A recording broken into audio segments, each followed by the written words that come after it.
Hello everyone, welcome to लोका and IAS. आज के इस वीडियो में हम एसिड रेन होता क्या है उसके बारे में जानने की कोशिश करेंगे। एसिड रेन मतलब ऐसा रेनफॉल या फिर ऐसी बारिश जिसका पानी एसिडिक होता है, मतलब कि उसकी पीएच वैल्यू जो है वो 5.6 होती है, या फिर हम बोल सकते हैं कि 5.6 के नीचे होती है, तभी हम उसे क्या बोल सकते हैं, एसिड रेन या फिर एसिड रेनफॉल। ठीक है, तो एसिड रेनफॉल कैसे फॉर्म होता है, आप यहाँ पे ध्यान दो कि सनलाइट जो होती है, सनलाइट की वजह से क्या होता है कि फोटो ऑक्सीडेंट क्रिएट होते हैं, जैसे कि ओजोन। ठीक है, ओजोन जैसे क्या होते हैं, फोटो ऑक्सीडेंट क्रिएट होते हैं। ठीक है, अब फोटो ऑक्सीडेंट यानी कि ओजोन की रिएक्शन जब सल्फेट यानी कि SOX and oxides of nitrogen यानी कि NOx, उसमें आप ले सकते हो NO, N2O, NO2। ठीक है, जब इनके साथ फोटो ऑक्सीडेंट की रिएक्शन होती है तब क्या फॉर्म होता है, जब सल्फर डाइऑक्साइड की फोटो ऑक्सीडेंट के साथ रिएक्शन होती है तब क्या फॉर्म होता है, H2SO4, उसे हम क्या बोलते हैं, सल्फ्यूरिक एसिड। और नाइट्रोजन ऑक्साइड की रिएक्शन जब फोटो ऑक्सीडेंट के साथ होती है तब क्या फॉर्म होता है, HNO3, नाइट्रिक एसिड बोलते हैं हम उसे। ठीक है, तो ये रिएक्शन कैसे होती है, मान लो कि 2 मॉलिक्यूल्स ऑफ सल्फर डाइऑक्साइड लिए हमने, 2 molecule of sulphur dioxide plus oxygen and H2O, water, तब क्या फॉर्म होता है, H2SO4 यानी कि सल्फ्यूरिक एसिड फॉर्म होता है।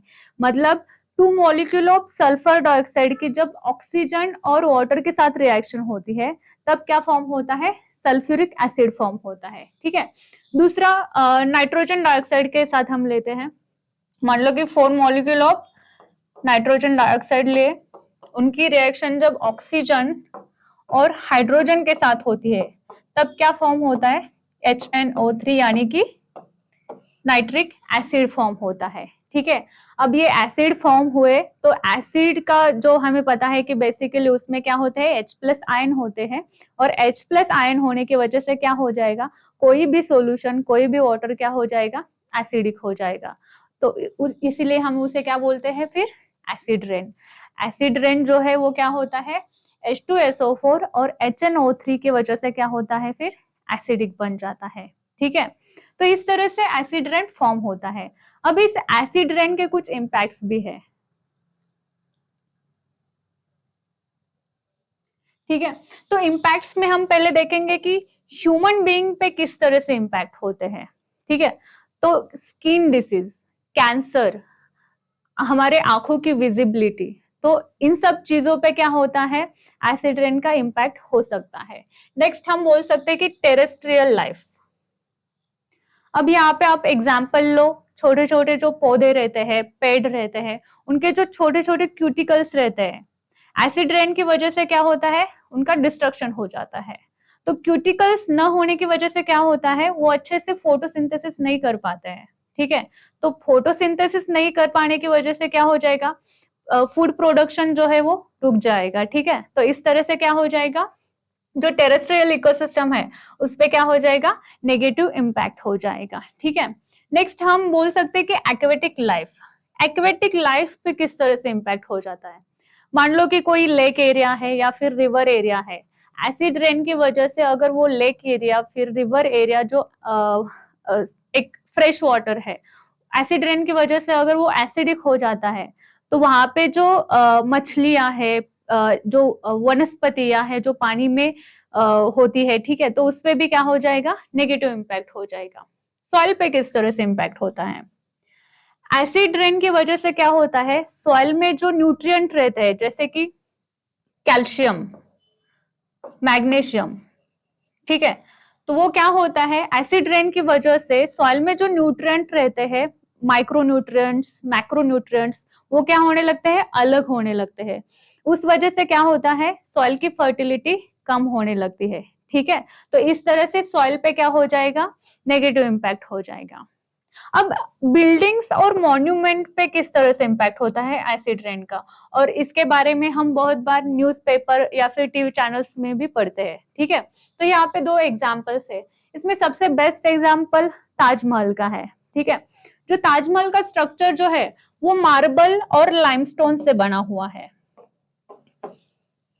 बट एसिड रेन की वजह से क्या हो रहा है कि इसका इरोजन हो रहा है और उसे नाम दिया गया है मार्बल कैंसर, ठीक है।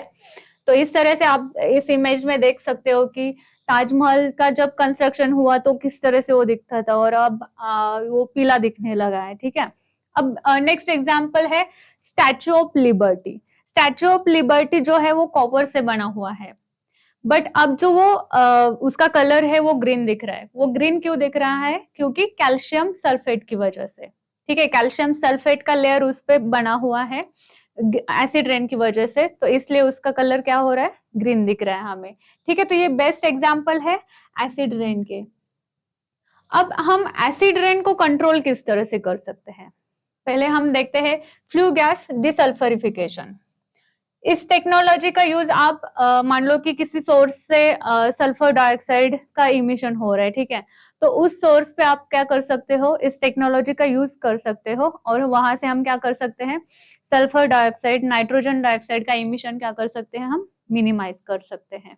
दूसरा हम बोल सकते हैं कि minimise level of sulphur dioxide and nitrogen dioxide.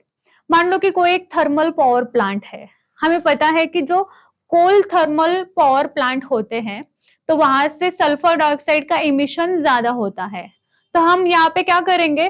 Scrubber का यूज करेंगे। जहां पे ऐसे कई पावर प्लांट है तो वहां पे हम क्या करेंगे? स्क्रबर का यूज करेंगे और वहां से हम क्या कर सकते हैं? फिर सल्फर डाइऑक्साइड और नाइट्रोजन डाइऑक्साइड का इमिशन कम कर सकते हैं। नेक्स्ट हम बोल सकते हैं कि एसिड न्यूट्रलाइजर।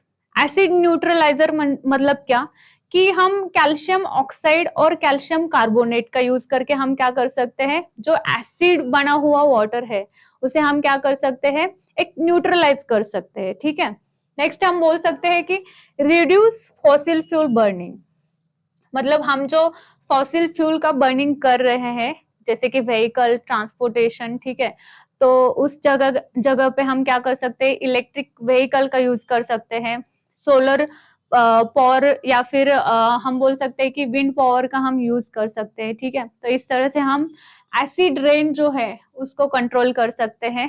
अगर आपको इसमें से कुछ और भी अगर सॉल्यूशन पता है तो उसको भी आप ऐड कर सकते हो। तो इस तरह से हमने एसिड रेन किस तरह से फॉर्म होता है, एसिड रेन का किस तरह से इम्पैक्ट होता है और हम किस तरह से उसे मिनिमाइज कर सकते हैं, तो इस तरह से हमने पूरा डिटेल में जानने की कोशिश की है, ठीक है। तो आई होप आपको इसमें एसिड रेन क्या होता है वो अच्छे से समझ में आया होगा। Thank you and stay tune with लोका एंड IAS।